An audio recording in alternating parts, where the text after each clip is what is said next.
اعوذ باللہ من الشیطان الرجیم بسم اللہ الرحمن الرحیم۔ اقصی اسلامک ایجوکیشن کے معزز سامعین و ناظرین اور امت محمدیہ کی مقدس ماؤں بہنوں، السلام علیکم ورحمۃ اللہ وبرکاتہ۔ امید کرتی ہوں آپ جہاں بھی ہوں گے اللہ کے فضل و کرم سے خیر و عافیت سے ہوں گے، اور دعا گو ہوں کہ اللہ پاک آپ کو ہمیشہ صحت و سلامتی کے ساتھ پیار و محبت والی، خوشیوں والی، اتفاق اور اتحاد والی زندگی عطا فرمائے، آپ کو کبھی کسی کا محتاج نہ بنائے، آمین۔ سامعین، آج میں آپ کے ساتھ ماہ شوال کے 8 دنوں کا وظیفہ شیئر کروں گی، جو کہ بہت ہی مجرب اور آسان ہے۔ اس وظیفے کی بہت ہی فضیلت و برکات ہیں۔ جیسا کہ آپ سب جانتے ہیں کہ ماہ شوال کا مہینہ جاری و ساری ہے، تو اس مہینے میں صرف 8 دن آپ نے اس عمل کو، اس وظیفے کو کر کے 80,000 بلکہ لاکھوں حاجات بھی آپ اللہ تبارک و تعالی سے پوری کروا سکتے ہیں۔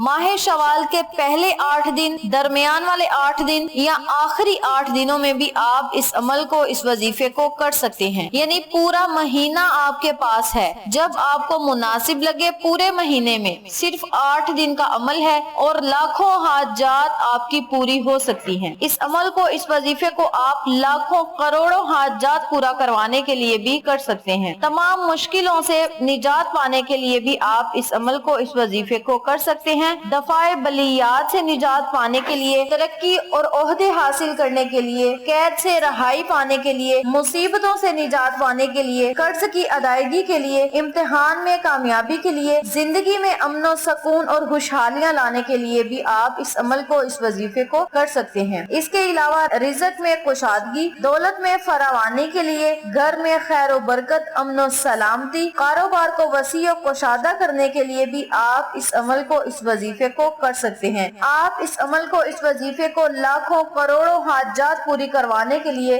اللہ سے دعائیں قبول کروانے کے لیے، اپنی باتیں منوانے کے لیے، آپ اس عمل کو، اس وظیفے کو ماہ شوال کے صرف 8 دن آپ نے اس عمل کو، اس وظیفے کو کر کے بارگاہ الہی میں خصوصی دعا کرنی ہے۔ انشاءاللہ بفضل خدا اس عمل کے کرنے سے آپ کے تمام بگڑے ہوئے کام سلجھ جائیں گے۔ اس کے علاوہ جو لوگ اپنے بچوں کی شادیوں کی وجہ سے پریشان ہیں، ان کے رشتوں میں رکاوٹیں ہیں یا شادیاں نہیں ہو رہی، تو وہ لوگ بھی اس عمل کو، اس وظیفے کو بچوں کے نیک مقدروں کے لیے اور زندگی میں خوشحالیاں لانے کے لیے بھی اس عمل کو، اس وظیفے کو کر سکتے ہیں۔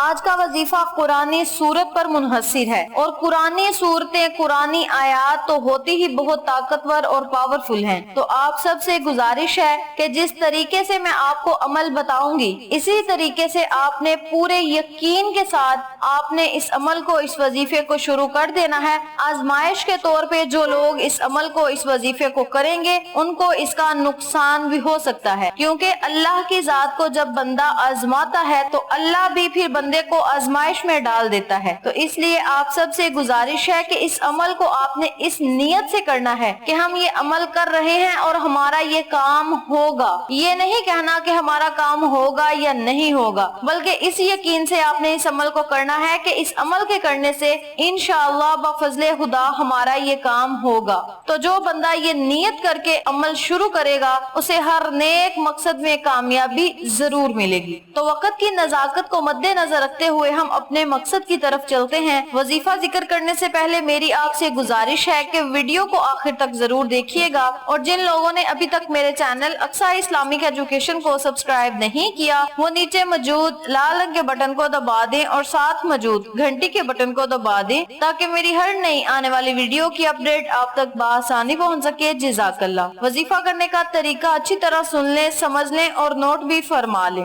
آپ اس عمل کو، اس وظیفے کو کسی بھی دن، کسی بھی ٹائم سے شروع کر سکتے ہیں، یعنی آپ کا جب دل چاہے، جس دن سے آپ کا دل چاہے، اسی دن سے آپ اس عمل کو، اس وظیفے کو شروع کر سکتے ہیں۔ آج کا عمل میں آپ کو جو بتاؤں گی وہ سورت فاتحہ کا وظیفہ ہے، اور سورت فاتحہ کی ایک ایک آیت کو آپ نے روزانہ 313 مرتبہ پڑھنا ہے۔ ہے۔ پہلے دن آپ نے الحمدللہ رب العالمین کو 313 مرتبہ پڑھنا ہے۔ بہتر یہ ہے کہ جس دن سے بھی آپ اس عمل کو شروع کریں تو نماز عشاء ادا کرنے کے بعد اس عمل کو اگر کیا جائے گا تو اس کے فضائل اور زیادہ بڑھ جائیں گے۔ جب آپ نے پہلے دن یا پہلی رات اس عمل کو کرنا ہے تو 313 مرتبہ الحمدللہ رب العالمین کا ورد کرنا ہے۔ اول آخر آپ نے 11 مرتبہ درود پاک پڑھ کے اپنے مقصد کے لیے اللہ سے دعا کرنی ہے۔ دوسرے دن یا دوسری رات جب بھی آپ اس عمل کو کرنا چاہتے ہیں کر سکتے ہیں۔ آپ نے الرحمن الرحیم کو 313 مرتبہ پڑھنا ہے۔ اول اور آخر آپ نے 11 مرتبہ درود پاک پڑھ کے اپنے مقصد کے لیے اللہ سے دعا کرنی ہے۔ یاد رکھیں جب آپ نے وظیفہ کرنا ہے تو آپ کا سارا دھیان، پوری توجہ وظیفے کی طرف ہونی چاہیے، اور جس مقصد کے لیے آپ اس عمل کو کر رہے ہیں وہ مقصد آپ کا ذہن میں ہونا چاہیے۔ فلاں مقصد میں کامیابی حاصل کرنے کے لیے اس عمل کو کر رہے ہیں۔ تیسری رات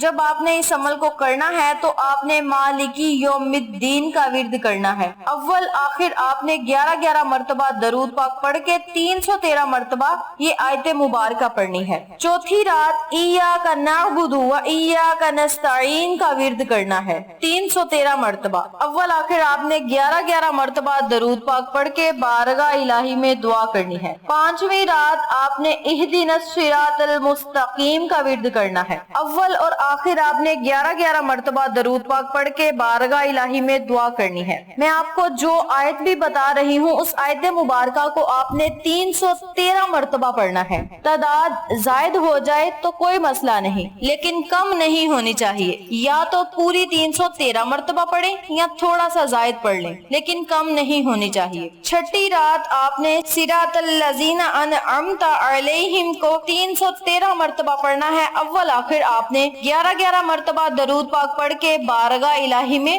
دعا کرنی ہے۔ ساتویں رات آپ نے غیر المغضوب علیہم ولا الضالین کو 313 مرتبہ پڑھنا ہے۔ اول آخر آپ نے 11 مرتبہ درود پاک پڑھ کے بارگاہ الہی میں خصوصی دعا کرنی ہے۔ جب اینڈ والا دن ہوگا یعنی غیر المغضوب علیہم ولا الضالین پر جب آپ پہنچ جائیں گے اس دن آپ نے رو رو کر نہایت عاجزی انکساری سے اپنے مقصد میں کامیابی کے لیے اللہ تبارک و تعالی سے دعا کرنی ہے۔ اور اگلے دن یعنی 8ویں دن آپ نے 2 رکعت نوافل نماز حاجت کے ادا کرنے ہیں اور 2 رکعت نوافل آپ نے شکرانے کے ادا کرنے ہیں۔ نوافل آپ نے اس طرح پڑھنے ہیں کہ سورۃ فاتحہ کے بعد 3 مرتبہ سورۃ اخلاص پڑھنی ہے، رکوع سجود چلے جانا ہے اور اسی ترتیب سے آپ نے دوسری رکعت پڑھنی ہے۔ سلام پھیرنے کے بعد دوسری 2 رکعتیں بھی اسی طرح ادا کرنی ہے۔ پہلی 2 رکعت جو آپ نے پڑھنی ہے وہ صلاۃ الحاجت کی ہوں گی، دوسری 2 رکعت جو آپ نے پڑھنی ہے وہ شکرانے کی ہوں گی۔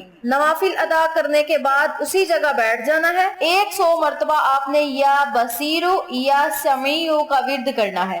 اول آخر درود پاک پڑھ کے بارگاہ الہی میں دعا کرنی ہے۔ دعا مانگنے کے بعد جتنی آپ ہمت رکھتے ہیں، استطاعت رکھتے ہیں، اتنا آپ صدقہ خیرات کر دیں۔ 100 روپیہ 200 روپیہ کسی غریب یا مستحق کو دے دیں۔ اگر آپ 100 یا 200 روپیہ کسی کو نہیں دے سکتے تو 3 انڈے لے کر ان کا صدقہ خیرات کر دیں۔ انشاءاللہ بفضل خدا اس عمل کے کرنے سے اللہ کریم آپ کی ہر حاجت کو پورا کرے گا، ہر نیک مقصد میں آپ کو کامیابی ملے گی، کامیابی آپ کا مقدر بن جائے گی۔ جب 8 دن آپ نے اس عمل کو، اس وظیفے کو کرنا ہے تو آپ سب سے گزارش ہے کہ نماز کی پابندی لازم ہے۔ اس عمل کو کرنے کے ساتھ ساتھ نماز کی پابندی آپ نے لازم کرنی ہے۔ ہر نماز کے بعد 11 مرتبہ سورۃ فاتحہ بھی اگر پڑھ لیں تو یہ بھی بہت ہی مجرب اور طاقتور عمل ہے۔ جب 8 دن آپ وظیفے کو مکمل کر لیں گے تو پھر بھی آپ نے نماز کی پابندی لازم کرنی ہے۔ نماز ہم سب مسلمانوں پہ ویسے بھی فرض ہے،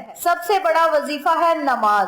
نماز کے بعد جب آپ 11 مرتبہ سورۃ الفاتحہ کو پڑھ کے اللہ تبارک و تعالی کی بارگاہ میں سجدہ ریز ہو کر دعا مانگیں گے، سجدے کی حالت میں دعا مانگیں گے تو آپ کی دعا ڈائریکٹ عرش معلیٰ پہ جائے گی اور آپ کی دعا پہ فرشتے آمین کہیں گے اور اللہ تبارک و تعالی اپنے فرشتوں سے کہیں گے اے فرشتوں گواہ رہو، اس بندے نے میری حمد و ثنا بیان کر کے مجھ سے مانگا ہے اور جو اس نے مانگا ہے میں نے اسے عطا کر دیا۔ اتنا بڑا اجر و ثواب ہے اس سورت مبارک کو پڑھ کے اللہ سے مانگنے کا۔ اس عمل کو، اس وظیفے کو آپ خود بھی کریں، اپنے عزیزوں کار فیملی ممبرز، فرینڈز اور نیبرز کے ساتھ شیئر بھی کریں تاکہ تمام لوگ اس وظیفے سے مستفید ہوں، آپ کو اور مجھے صدقہ جاریہ کا ثواب ملتا رہے۔ ویڈیو پسند آئے تو لائک کریں، شیئر کریں، چینل کو سبسکرائب کریں اور ساتھ موجود بیل آئیکن کو دبا کے آل نوٹیفیکیشن پہ کلک کریں تاکہ میری ہر نئی آنے والی ویڈیو کی اپڈیٹ آپ تک بآسانی پہنچ سکے۔ انشاءاللہ پھر کسی نئے وظیفے یا اچھی معلومات کے ساتھ آپ کی خدمت میں حاضر ہوں گے۔ تب تک کے لیے اللہ نگہبان۔